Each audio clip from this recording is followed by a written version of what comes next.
Welcome to the Networking Star Podcast. I am Jeffery Boyle. Here I interview peak performers in their industries, thought leaders, entrepreneurs, and athletes who encourage us to have, be, and do more in life.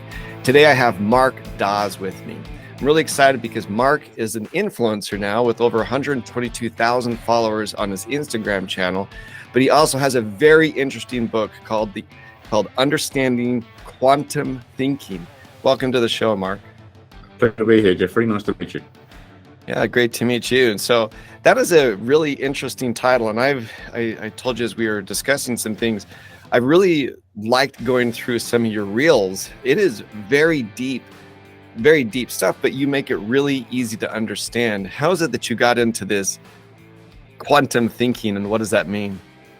Well, basically, I've been running a training company for 30 years. And as part of that journey, we have a lot of people come and train with us. And it was amazing how many people had anxieties and fears. So we wanted to do something a bit different. So I trained in NLP, neuro-linguistic programming, EFT, became a cognitive hypnotherapist. And then I started to find out about this quantum thinking side of things. I also went through quite a dark period in my life where I got myself and my family into a lot of debt. We had a business deal that went badly wrong. I was actually considering suicide as a way out. And someone gave me a set of Tony Robbins tapes. And I started to listen to them, and never having heard anything like that before. And I thought, well, I've got nothing to lose and I've got no money to bargain with, so I'll give it a go. And I started to change my mindset, and things started to happen. So that was really sort of, the crux of where it all began. It's pretty interesting that the Tony Robbins one, I know it was the Awaken the Giant Within. When I was first starting as an entrepreneur, I had that disc. It wasn't a disc, it was a tape. I listened to it so many times that it actually ruined the tape. I had to find another way of doing it. I think he's made a big impact on a lot of people. What is the quantum thinking, and how did Tony influence that? Well, like I said, I was in a lot of debt, and I couldn't see a conventional way of paying that off. I'd have been paying it off for life. So I started to listen to his stuff. I started to make notes, and something just clicked. And I can't remember exactly what it was he said, but it was to do with the fact that you can do anything if you just focus your mind on that direction. So I thought, I'll give this a go. Now, I have to say, I'm ex-serviceman. I worked as a prison officer and a hostage negotiator. So I'm an old school type man. And if someone told me 30 years ago, one day you'll be doing this stuff and talking about this stuff, I would have dismissed it. There's no way. But I started to apply my mind. I started to practice the principles that Tony Robbins talked about in that series, Awaken the Giant Within. And things just started to happen. A guy came into my life who I didn't know, who was a financial specialist, and he gave me some advice. I then got this idea to start a business teaching self-defense of all things. And everyone said that will fail. 30 years later, we're one of the most successful companies in the UK doing that still, amongst other things. And we cleared the debt. And we became, financially independent with less stress, to be honest with you. That's amazing. Like I say, I really enjoyed going through your reels and listening to what you were talking about. And you obviously have a lot of interaction with the people just asking you questions, and you do give a lot. And I think that's why your channel has started to explode. And I would tell anybody that we'll make sure that we put it here in the notes of where you can find Mark. But what is it that fascinates you with this visualization? Because I did a reel a while ago on visualization, and I had some people just really critical of this visualization. And you were basically saying before you never would have believed in visualizing and really manifesting your future. Why do you think that is so important, and why do you think people misunderstand it? I think it's like anything, when we're brought up in a conventional way of learning, you are taught what you're taught, and very little training or knowledge is given to children at school on the power of the mind. And I think when you get to the point of desperation and you've got nothing else, you dig deep. And going inside the mind, I mean, this 3.5 pounds of stuff between our ears, it's the best virtual reality generator anywhere. It's a universal powerhouse. So when you go in there and you start to create stuff, those thoughts create physical connections in your brain. You build networks, and they're real networks. The more you do it, the larger those networks grow. And then what happens? The reality we experience is a reflection of what we're thinking about internally. That comes about. I mean, I'm living proof it comes about. And like I said, this 30 years ago, I'd have dismissed it and laughed. Said, no, that's just for crazy people. But it's, turned my life around, and it's enabled me to help so many people, who are in dark places, they're having their dark moments of the soul. And it's just going deep, learning how to meditate, learning how to visualize. I mean, anyway, everyone's got the process to do it. If you give someone something to worry about, like they get a bad prognosis, their mind will wander. They'll create that. They'll see the bad thing happening. They'll hear voices. It's all, we're not delusional. So if you can do it to worry, why not do it for good? It's really interesting that visualization now isn't becoming such a strange thing. I mean, there's the people that doubt everything, but you're seeing athletes now. You're seeing, here in the United States, you of course have, as you said, Tony Robbins, who talks about all the time. But you see politicians, athletes, influencers, a lot of people talking about it. What is it how do you recommend people start to get into that, to really start to see, because it's not easy to sit and meditate. How do you encourage people to start that process? Just by breathing. I mean, we got to breathe anyway. If we don't breathe, we die. So we have to breathe. And if you learn a basic breathing meditation, just sitting there and focus on your breath going in and your breath going out, that's going to ground you in the present moment. Because a lot of the worry and the panic and the anxiety and the stress that brings on all the illnesses and diseases, that comes because our mind is either wandering back to the past, thinking about something bad that happened, or it's projecting that bad into the future and giving you a vision of the future that you don't want. When you come back to the present moment and you go internally and you calm the mind, it's like training a puppy. You get a little dog. I mean, I've got my little dog on my feet here. They pull all over the place until you train them on that leash. Once you bring that back to there, now you're in control of your mind. And out of everything that happens to us in our lives, we have things we can control, things we can't control.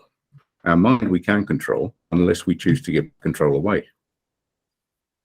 Well, and it's pretty amazing thought with that. But you're now going into, and I listened to this reel as well, and I really liked it, where you talked about even being able to influence your telomeres. Do you mind talking just a little bit about that? Because I thought that was a really interesting.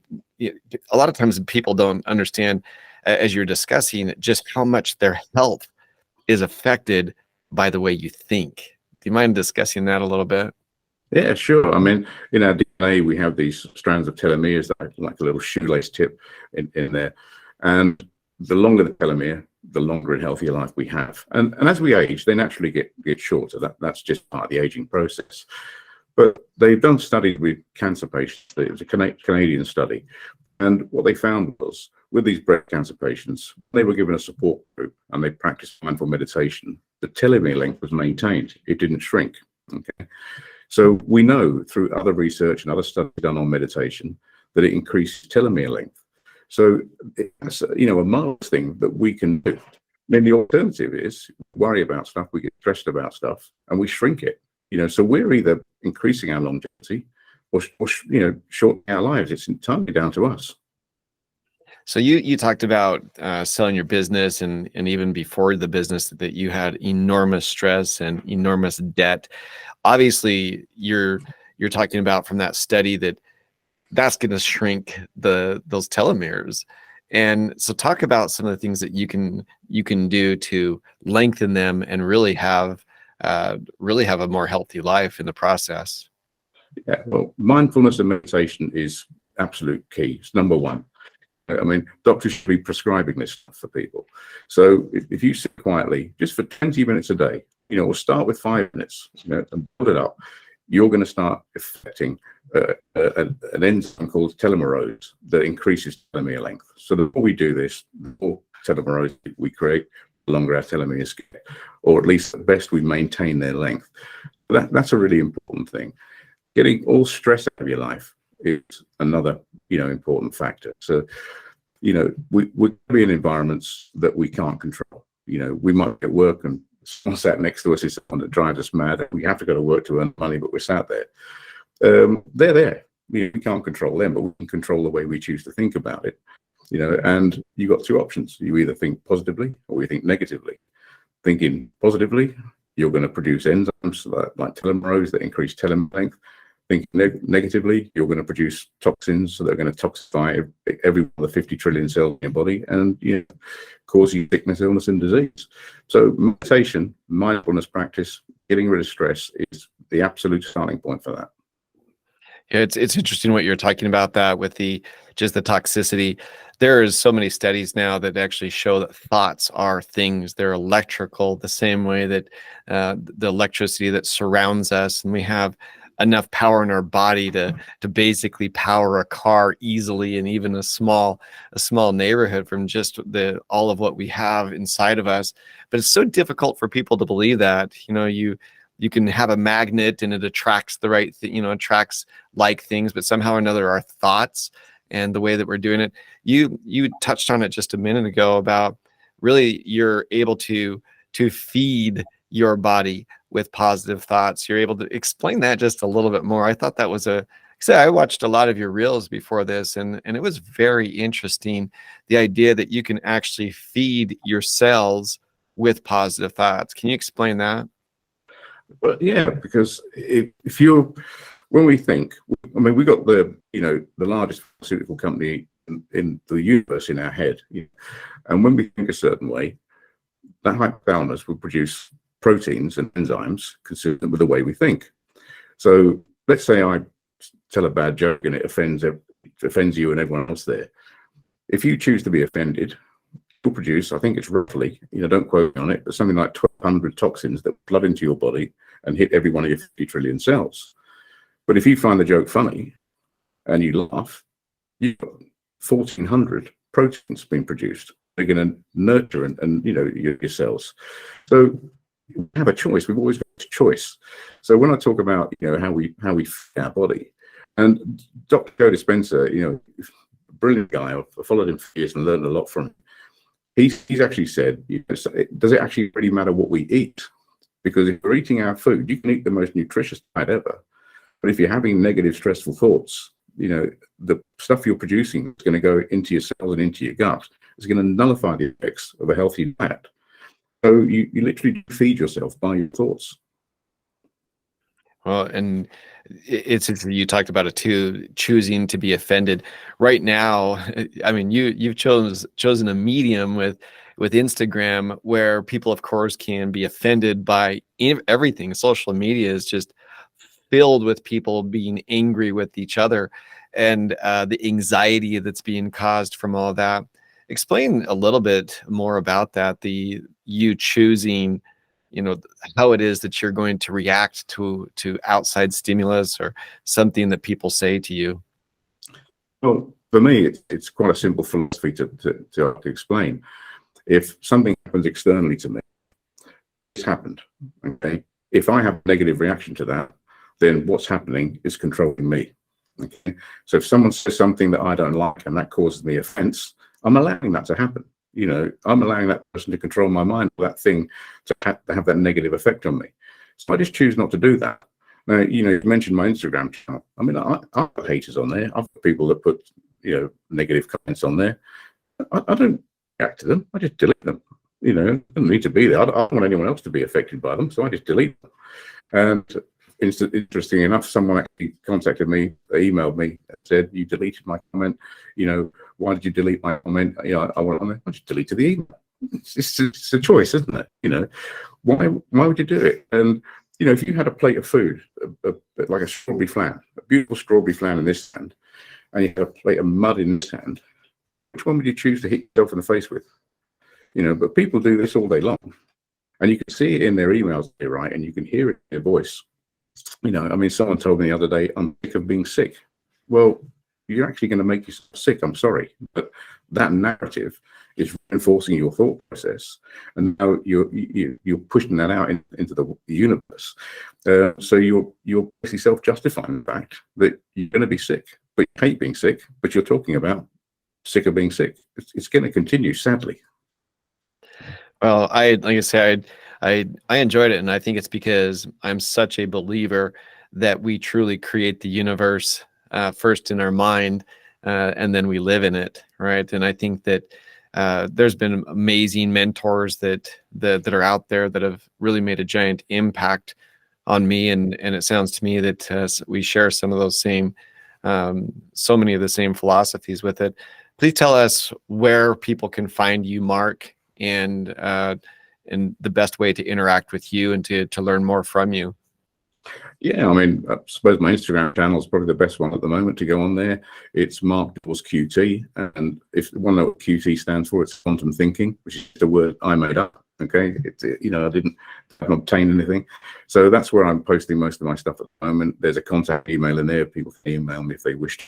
I will try to get back to literally everyone or respond to everyone that gets in touch with me while I can, if I have capacity, because I'm getting a lot of inquiries at the moment. So yeah, hook up with me on Instagram. Be delighted. Follow me on there, and I'll just keep putting stuff out. People get sick of me putting stuff out.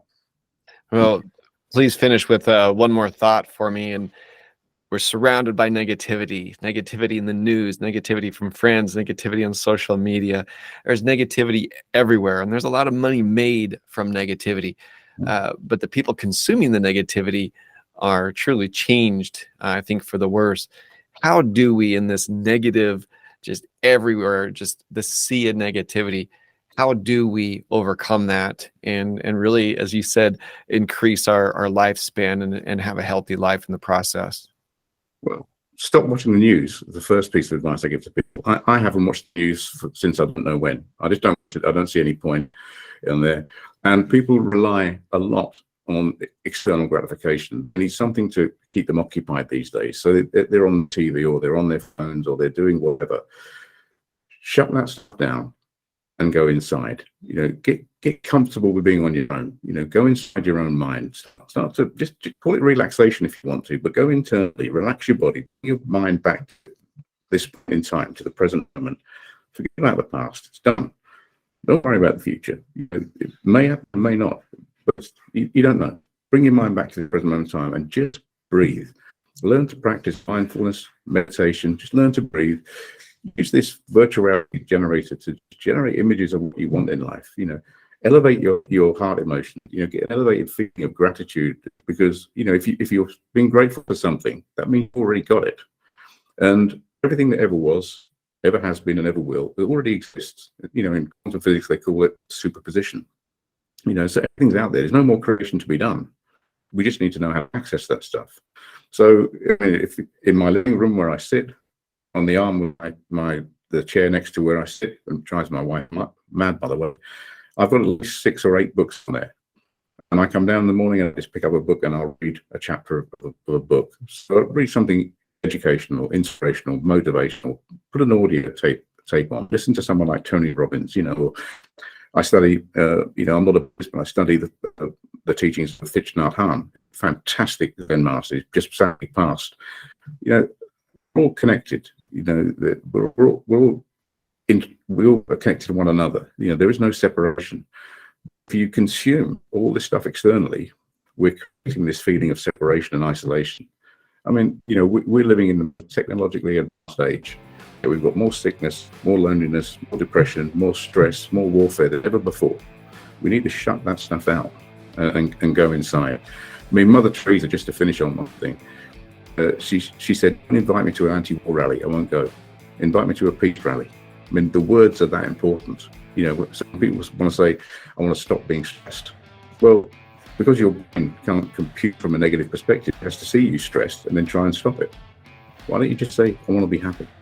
I want to be at peace." But that's for me is my advice to anyone. Well, thank you so much, Mark, and I appreciate. It's been a learning experience for me, and I've enjoyed your channel very much. So I look forward to continue to hear what you have to say. So thank you for being with us today. Oh, it's my pleasure. Thank you for having me, Jeffrey.